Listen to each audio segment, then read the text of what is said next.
Senin bir hoş sözün, bir hoş bakışın yaralı kalbime melhem olaydı.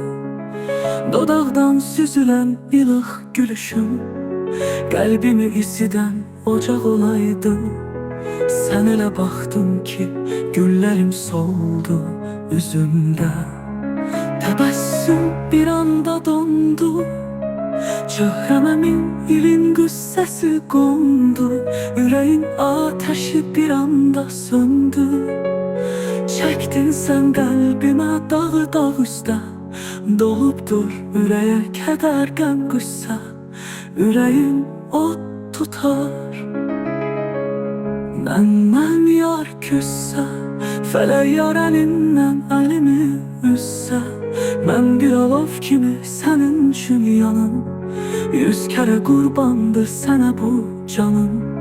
Yolunda tökülsə son damla qanım, mən ufda demərəm bir vəfa yarım.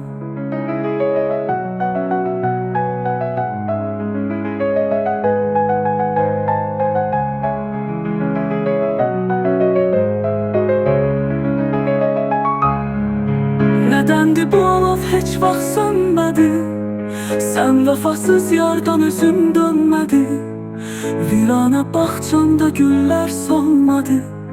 Ürək fəqan edib nədən donmadı?